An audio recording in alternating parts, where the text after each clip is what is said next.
An emotional Brad. Her voice is so pure. So cute. And Queen. with that little vibrato over there, I love it. Although she has really good control, kasi yung high notes niya mataas eh. Alam niya kung paano niya aabutin yung high notes. At yung reactions namin lahat dito, parang, And you know that expression na, nangyayari lang yun pag ang puso ng mga tagapakinig, na-touch mo at yan ang ginawa mo. It's not only pure, it's so tender.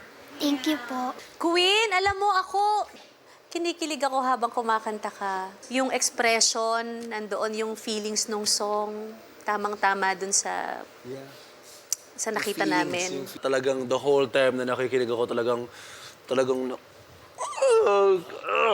so kakagigil. And gusto pa kitang makita sa mga next performances. Thank you Shall po. we vote? Yeah. Shall. It's a yes for me. It's a yes for me too! It's a yes.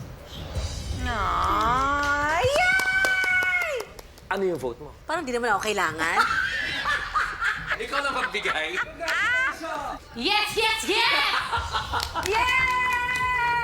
Congratulations, Queen! Wait lang, Queen. Sino kasama mo, Queen?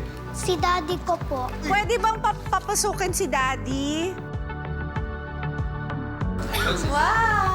Yeah.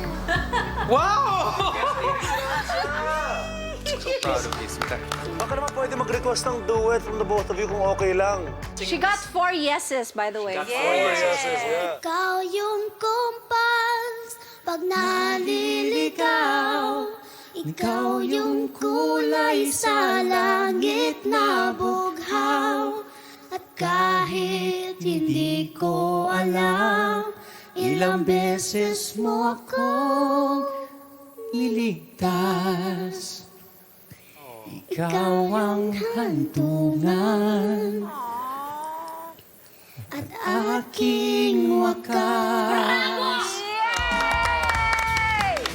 Thank you, man. This is great. Can we shake their hands? You want to shake their hands? And that's how you do a celebration fit for a queen.